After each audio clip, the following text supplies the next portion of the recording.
One commitment in on Thursday. I think most of you are waiting for another announcement on Saturday as well. Welcome into OU Sooners Live right here at the Voice of College Football. Appreciate you all being here. We've got John Hoover on the line. You're probably familiar with his work, All Sooners Nation on SI. John, how you doing today? I'm doing well, Mark. How are you? Doing just fine. We'll be able to soon be able to use those familiar words and uh, Yeah, expected words of game week. We'll be able to say it's excited. game week here very soon. That's a good thing. Andy Bass is an athlete out of Heritage Hall High School who was anticipated to sign as a walk-on with Oklahoma, and that came to fruition today. And your thoughts about his high school career and addition to the Sooners? Yeah, he's a big addition because partly because he's such a good athlete. He plays quarterback, but he can also play defense. He can. Uh, Oklahoma's recruiting him as a running back. He can also play slot receiver, kick returns. He's one of those guys that's just a football player. You don't really know where to put him. So Heritage Hall, a very tradition rich. A lot of Sooners have come from there. A lot of high profile Sooners have come from Heritage Hall in recent years. They just put him at quarterback and said, go win the game for us. He's one of those type of athletes, 5'11", 200. He's going to be a guy that gets the ball in his hands and knows what to do with it. All Sooners on Fan Nation is the place to be to check out John's work on a regular basis. We appreciate John stopping by for some Oklahoma football talk. Of course, the much anticipated announcement comes on Saturday. I believe David Stone has a game, an IMG Academy game on ESPN, one of the ESPN networks on Saturday. What's the percentage chance that he makes the right decision? Whatever decision he makes is going to be the right decision for him, of course. Percentage, I don't know. It's been kind of iffy. Listen, he's from Oklahoma City. He's from Del City, Oklahoma, which is a suburb of Oklahoma City, not far from Norman. Right down what you would call Sooner Road from Norman is Del City. So he is an OU fan. He grew up an OU fan. His family grew up in this area, OU fans. They love the university. They love Brent Venables, love the program. Defensive tackles coach Todd Bates. He's got a tremendous relationship with Coach Bates. But he moved to IMG Academy down there in Bradenton, Florida, before his junior year of high school. So he'll be, by the time he commits, by the time he signs, he'll be down there playing for 2 seasons. So he's been exposed to a bigger world, a broader perspective on college football recruiting. When you go to somewhere like IMG, you're suddenly exposed to, on a daily basis, the Miami Hurricanes and the Florida Gators and so on and so forth. And those guys have jumped in on his recruiting. So it would stand to reason that there's some competition for somebody as big and as strong and as good and as talented as David Stone. And the competition seems to be coming from Miami. All indications are that he's leaning and has been leaning for more than 2 years now toward Oklahoma. I've talked to him myself about Oklahoma. He loves everything about OU. But Miami is a player in this. Miami has, I guess you could say, successfully recruited some of his family, and Oklahoma has successfully recruited others in his family. So there's a little bit of a tug, a little bit of back and forth. But as of right now, Thursday, 11 o'clock Central Time. As of right now, it looks like he's going to choose Oklahoma. But OU has been left at the altar with some of these 5-star defensive linemen before, including one last week. Absolutely. And it's been a long, long time since they technically signed a 5-star. Yeah. Now, of course, 5-star, 4-star designation, depending on how much of a believer you are in the recruiting rankings, which I'm a high believer in the recruiting rankings as a composite. Of course, each individual could be boom or bust. The one thing I will say is that the Miami folks that I talk to, they say, and I have no cold, hard facts to back this up, that there is not a strong draw there traditionally, historically, for IMG players to stay in that area. They usually head back to their native land on a fairly consistent basis. But of course, this is just one case and a completely unique situation. Yeah. The thing about this for Oklahoma, what makes this such an urgent pull right now, like have to have him, they're joining the SEC next year. He is an SEC brand type caliber defensive lineman. Everybody knows to compete in the SEC at a high level, you have to get those kind of athletes. You have to get those 6'5", 6'6", 270, 280 defensive ends and three techniques, right? You've got to get those guys that can compete in the line of scrimmage with the athletes that Alabama gets and Florida gets and Georgia gets for sure, and so on and so forth. Everybody in the SEC gets them. So you've got to get those guys. Last week, Williams Nwaneri, defensive end from number one, arguably player in the country from Kansas City. He chose Missouri. And a lot of people are suggesting that he chose Missouri because of a late NIL push. But basically, he was really leaning toward Oklahoma the entire last 2/3 of his recruitment until the very end when Missouri came in and said, we want to do this. And he chose Missouri. So it's tricky. Now, he was in Tulsa. I'm in Tulsa right now. He was in Tulsa on Thursday last week after his commitment. He was playing a scrimmage. His high school was playing a scrimmage against a school that's right about a mile from my house. And I'll go to the stadium, and he's wearing OU gloves and OU cleats. Made a big headline, around here, and I'm sure in Missouri too. Why was he doing that? Was he trolling? Was it a tribute? He kind of just said, I was just showing love, being in Oklahoma. I'm still committed to Missouri, but I'm going to let the whole season play out. I'm going to let the process play out. And we're like, wait a minute, what? So it was a really strange moment for people who cover OU football. But what it amounted to was there's still a sliver of hope that this 6'6", 270-pound, 5-star defensive end, number one player in the country, could flip his commitment to Oklahoma before signing day. That's something that Oklahoma's got to have. And if they don't, right, going into the SEC, if you don't get Williams Nwaneri to flip and a couple other guys to come to Oklahoma, then this thing on David Stone on Saturday becomes just enormous. Yeah, if Nwaneri looks at Missouri's track record under Eli Drinkwitz, he's going to see a 500 football team. Yeah. And most likely it's going to be very much the same this season for the Mizzou Tigers. Oklahoma could bounce back to have a big season in the Big 12. We shall wait and see. John Hoover's here, all Sooners on Fan Nation. We appreciate John stopping by to lay down the knowledge concerning OU football. And yeah, that the whole recruiting component in regards to what's important to everyone, both of us would make a list of the top 5 or 6 things that are generally most important. I think they would pretty much match, but obviously each individual student athlete is different. And those relationships that are built are very important and used to be, I thought, pretty much paramount along with winning. Now that you've got the NIL incentive, and we'll see what happens there. But again, Oklahoma should look more impressive on the field than Missouri this year. The other thing about the Stone commitment, John, is because this is not California, it's not Florida or Texas. I would guess the typical year that Oklahoma produces maybe 6 or 7 4-stars and maybe a 5-star. Yeah, probably not. Usually a 5-star. So how important is it to keep a guy at home? it's huge. It's enormous for a school like Oklahoma who has to recruit outside their borders.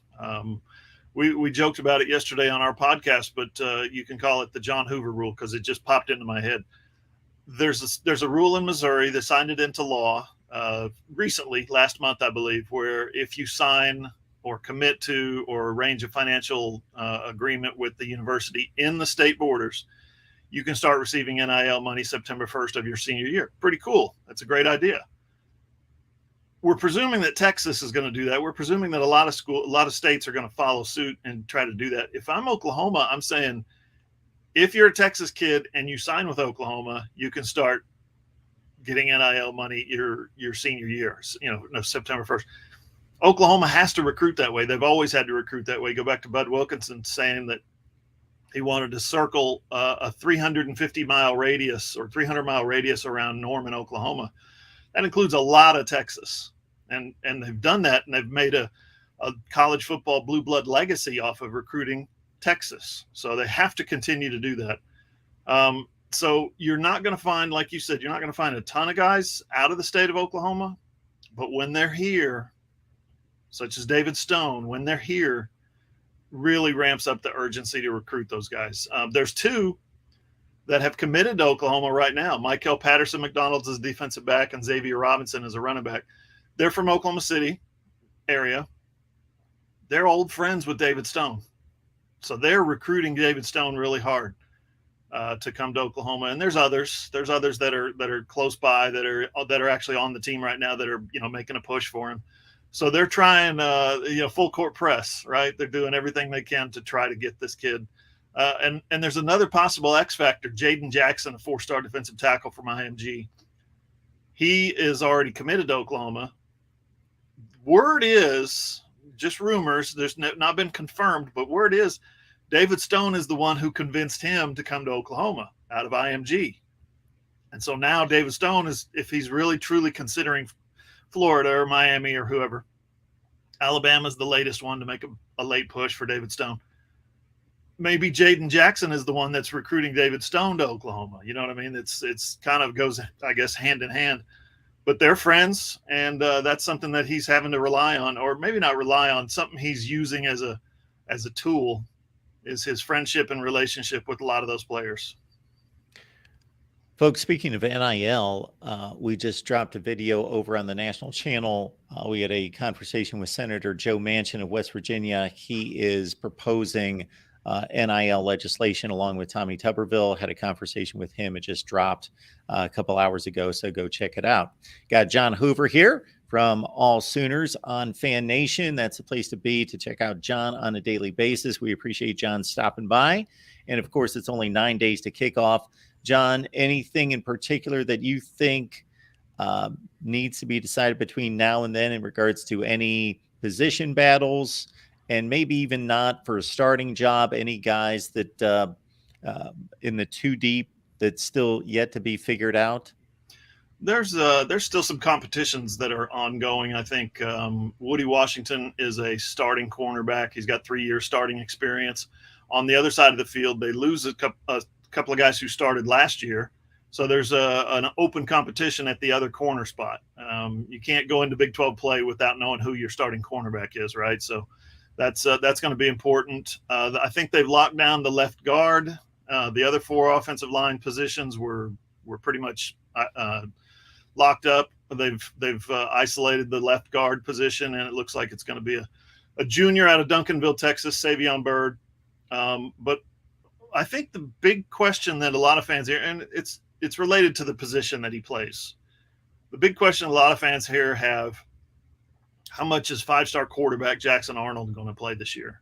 And when is he going to play? Is he going to play a scripted series in the second quarter when it's 7-3 or something like that, or is he traditionally going to be restricted to mop-up duty in the fourth quarter when it's 48-7, right? There's some, because again, you're projecting to 2024. Brent Venables and his staff would never admit to this, but you're projecting to next year, your first year in the SEC, first year with Jackson Arnold as the starting quarterback. You better have him ready. So he needs to get meaningful snaps, important snaps when the game has not yet been decided, when it's not blowout time. So that's something that I think a lot of OU fans around here are looking forward to, is how much and when will he play? Something similar to J.J. McCarthy at Michigan when Cade McNamara was the starter. They still brought him in several times during meaningful snaps against good opponents, and it seemed to have paid off. Drew Aller did the same thing to a certain extent for Penn State last year. John Hoover's here, All Sooners on Fan Nation. Are you, well, based on our conversation about the running backs, I guess you're not too surprised that Marcus Major seems to be making a big push. From everything we hear, maybe not surpassing the other 2 running backs, but certainly making his presence felt. Yeah, I'm not surprised by Marcus Majors move up and they got it's basically a three-headed monster right now that they've got, and he's one of them. He's been one of them, going all the way back to 2020 when he got healthy late in the season and made a huge impact, went for over 100 yards in the Cotton Bowl against Florida. He had a big bowl game in the Alamo Bowl against Oregon 2 years ago too. So this is something that's not surprising anybody around. He's a local kid. He's from Oklahoma City. It would be a surprise if he were the guy to come out and emerge from that three-headed monster as the go-to back. I think everybody would be surprised by that, because sophomore Javante Barnes is the guy that, as a true freshman last year with a bad foot, rushed for 500 yards and 5 touchdowns as Eric Gray's backup. So that's what everybody's expecting, is that there's going to be mostly Javante Barnes. Gavin Sawchuk from Colorado, sophomore from Colorado. He had 100 yards in the bowl game against Florida State last year. So there's some expectation that he's going to be the second kind of option there, I guess. But Sawchuk has been a little bit limited this preseason. So, he's been kind of jogging on the side when the running back drills are going on, things like that we've seen during the open practices. He's been nursing an injury. So there's an idea that Marcus Major could have an early opportunity as a fifth-year senior. I don't think he's a sixth-year senior. Could have an early opportunity to really have a breakout start to the season. Before we let you run, John, what is most curious for you in the opening game against Arkansas State? Of course, not a worthy opponent from a point spread standpoint, but in regards to just seeing how much development you've seen in one area of this football team. Well, it's going to be a little bit of a hard read. I would group the whole, not just the first game, but the whole non-conference season into this discussion, and that's who are your receivers? Because right now it's the only experienced guys are junior Jaleel Farouk and 50 or 60 senior Drake Stoops, Bob Stoops' son. So you've got to have receivers over the course of a 12-game, 9-game Big 12 season for sure. I don't know if that's going to be decided or figured out or solved by the first game by Arkansas State. There's going to be some young guys who come off the bench who make plays, and you're going to say, wow, that guy's ready to go. Is he really for the whole course of a 12-game season? We'll have to wait and see. The other thing is the defensive line. They've gotten so many transfers. I think 6 transfers on the defensive line. How ready are those guys? Some of them come in with injury histories. Some of them coming off injuries last year. If those guys are ready right now, I think it'll be more apparent on the defensive line if they're ready to come in and hold that down. Not necessarily be dominant, but just be very good, because it's not something Oklahoma's had a lot of lately. It's very good defensive lineman. John, anything in particular that people need to be looking out for that you have to offer this week? Oh, we had media availability Monday and Tuesday, and we're still pulling from that. It's just been that time of the season when you're trying to wind down right before kickoff, right? You're trying to get your last breath before you take a jump under the water and jump in with both feet. And that's kind of what we're doing. We're getting the last look at. We got guys out covering recruiting every day. It seems like there's a commitment or a scrimmage or something like that. I'm going to be covering some scrimmages of some high profile recruits tomorrow night. So yeah, it's never there. The foot is on the gas, but we're trying to keep the thing on the road. So it's coming at you 100 miles an hour. I hear you. All right, John. Thank you so much for doing this. Appreciate you being here. Have a great weekend. All right. Thanks, Mark. John Hoover, you see it right there. All Sooners on Fan Nation. John, of course, a wealth of knowledge, does a great job, and we appreciate him stopping by a couple times in the last few weeks. And also want to remind everyone of a few things here, that first and foremost, that we've got Oklahoma postgame for a third consecutive season. Oklahoma postgame live after every Sooners game with Jason Ray. So be here as soon as the clock strikes 0. Oklahoma Sooners live postgame with Jason. And then also Jason comes your way every Friday typically at 3 Central Time with Sooner Tailgate Live. And of course, that's with Jason Ray. And you can lock in on that every Friday with mostly football talk. But if there are other things going on with Oklahoma athletics, then you can catch that with Jason on Sooner Tailgate Live. That's Friday at 3 Central Time. And again, Jason likes to talk his softball as well. So if there's anything with softball, basketball, anything else, but mostly football, especially this time of year with Jason. We have done another Sooners Live this week with Jason. So check that out. That posted just on, on Tuesday.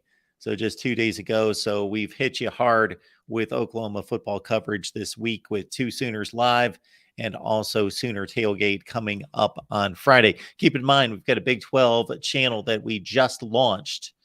Big 12 channel just launched. And that link should be in the description section down below. Big 12 channel launch, and you'll get to see and keep up with everything Big 12 related. And of course, with Oklahoma moving on to the SEC, as soon as the last play is played this season, we've got a new SEC channel that we've just launched in the last couple of weeks. Great SEC channel. Please lock it in there as well. Again, the links are in the description section of this video to the SEC channel, the Big 12 channel. Please check them out. Right here at the Voice of College Football, our next show, let's see, we've got our SEC predictions coming up at 6 Eastern over on the national channel. 6 Eastern on the national channel, our SEC predictions. So we'll see you on the Big 12 channel, the SEC channel, SEC predictions coming up. And again, our conversation with Senator Joe Manchin of West Virginia on his NIL proposal with Coach Tommy Tuberville, now Senator of Alabama. You can catch that on the national channel as well. We will see you soon. Appreciate you being here. Catch Jason tomorrow on Sooner Tailgate.